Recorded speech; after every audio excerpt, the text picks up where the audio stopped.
auditeurs, bonsoir. Ravi de vous retrouver pour votre journal en français de ce soir. Voici les titres. Samrat Mohamed Tapadayhon Manait, Premier ministre du Royaume du Cambodge, a rappelé à toutes les parties prenantes de renforcer et de promouvoir davantage l'autonomie pour le développement économique durable.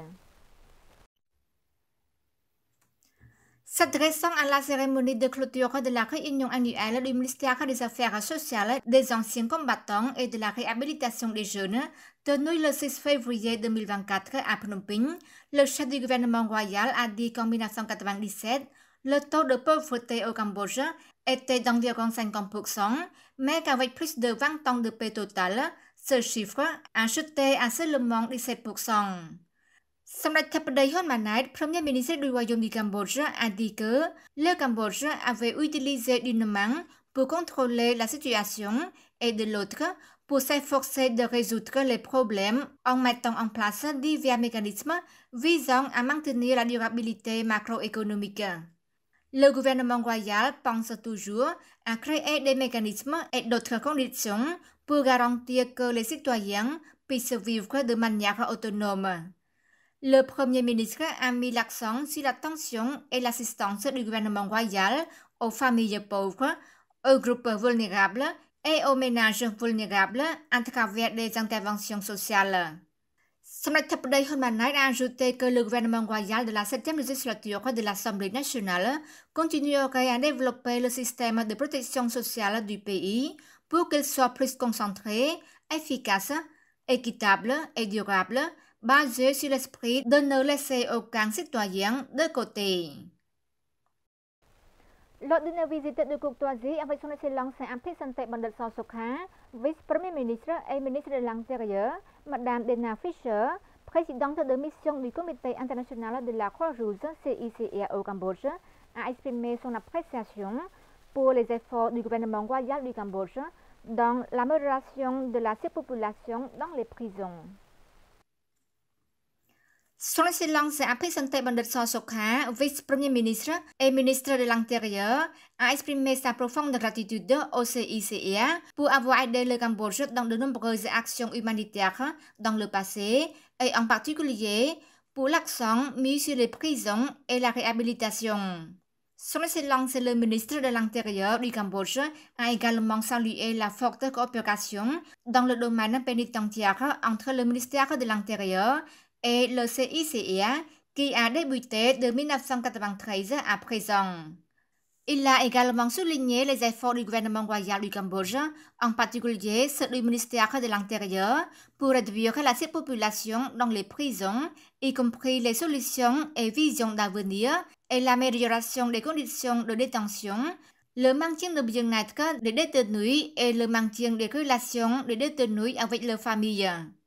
Madame Dena Fisher, présidente de la mission du CICR, a remercié son Excellence le ministre de l'Intérieur du Cambodge pour la bonne coopération et a souligné que l'assistance et le soutien apportés par le CICR au ministère de l'Intérieur au cours des 30 dernières années a pour but d'améliorer continuellement les conditions de détention dans les prisons.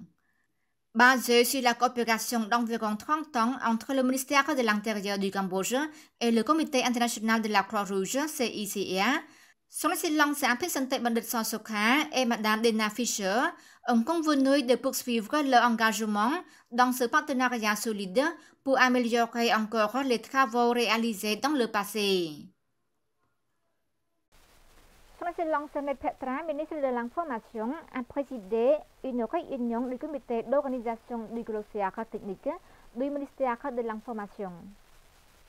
Son Excellence Hao Sophiep, secrétaire d'État du ministère de l'Information et vice-président permanent du comité d'organisation du glossaire technique, a rapporté qu'au cours des 5 dernières années, de 2017 à 2022, le comité du glossaire a dirigé une réunion pour collecter et approuver 254 mots techniques dans le domaine de l'information et de l'audiovisuel à utiliser de manière harmonieuse.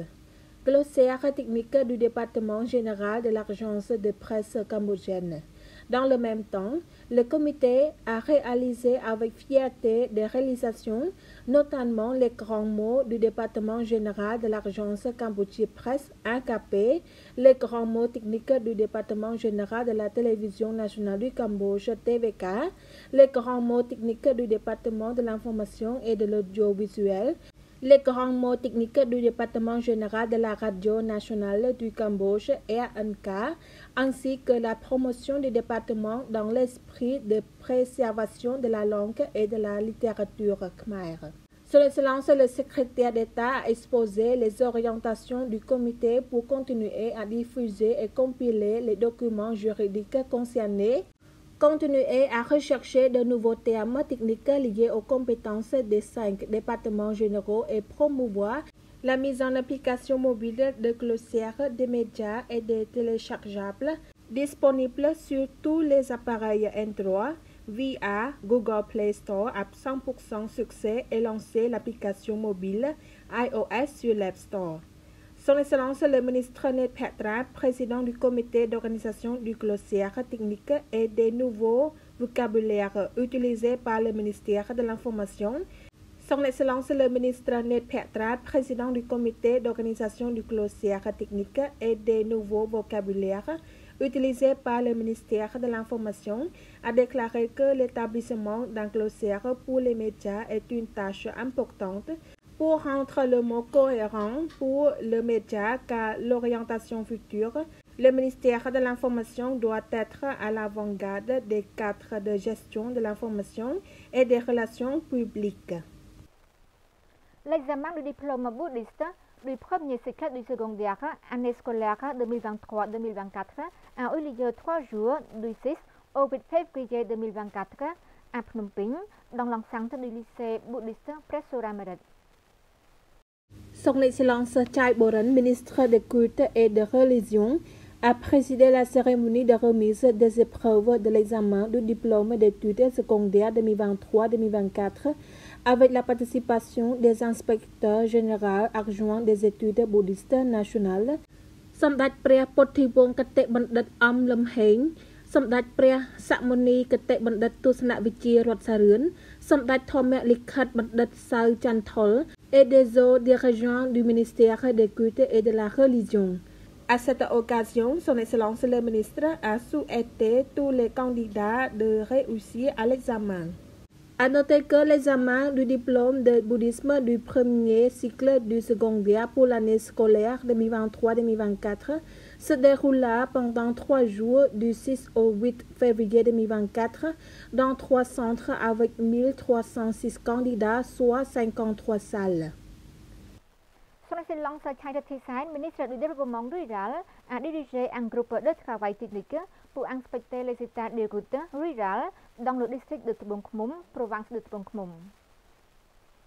Dans l'après-midi du 6 février 2024, Son Excellence Chai Rathisain, ministre du Développement rural, a conduit un groupe de travail technique du ministère avec la participation de M. Maldong, vice-gouverneur de la province de Tbong Khmum, à inspecter l'état de la route rurale pavée DBST qui a endommagé, avec une longueur totale de 14 840 mètres.